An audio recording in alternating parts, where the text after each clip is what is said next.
En 2010-2011, près de 22 % de l'effectif scolaire au secteur jeune était issu de l'immigration. On observe de plus en plus ce phénomène en région, bien que ce soit plus précisément sur l'île de Montréal que se trouvent la plupart des élèves immigrants. Ce sont donc tous les enseignants du système scolaire québécois qui sont amenés à adapter leur enseignement à ces élèves nouvellement arrivés. Par ailleurs, de nombreux enseignants indiquent qu'ils ne sont pas bien outillés pour intervenir auprès de ce type d'élèves aux besoins différents dans l'apprentissage de l'écriture.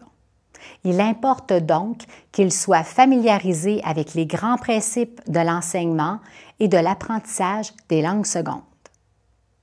Une seule classe peut parfois compter plusieurs élèves allophones. Un élève allophone est un élève dont la langue maternelle n'est ni le français, ni l'anglais, ni une langue amérindienne. Ces élèves ne constituent pas un groupe homogène, loin de là.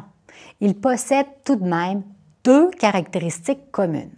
Le fait d'être ou d'avoir été en contact avec deux ou plusieurs langues et cultures, ainsi que le fait d'être bilingue, voire trilingue ou même plurilingue.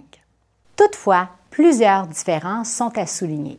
En effet, plusieurs facteurs exercent un rôle sur la réussite de l'apprentissage du français, parmi lesquels figurent l'histoire prémigratoire de l'élève et de sa famille, les acquis scolaires antérieurs de l'élève, incluant son rapport à l'écrit, les conditions socio-économiques et socio-linguistiques de la famille, ainsi que la qualité et la quantité du contact avec le français.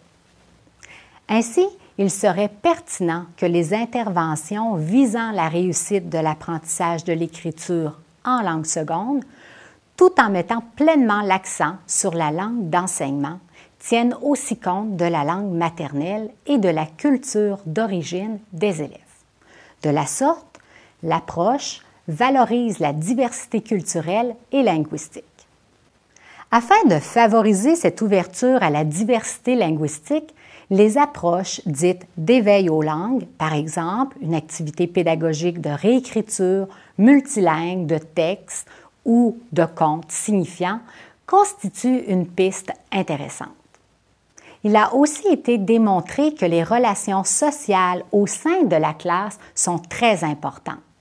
Par conséquent, mettre en place des pratiques fréquentes d'écriture en dyade permet de soutenir le développement de la littératie. Dans le même sens, encourager la rétroaction entre pairs et y participer comme enseignant crée un climat favorable à l'apprentissage.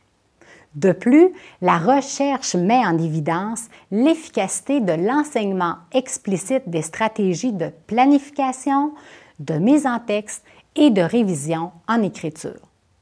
L'efficacité de cet enseignement a d'ailleurs été démontrée avec les élèves dont la langue première est le français.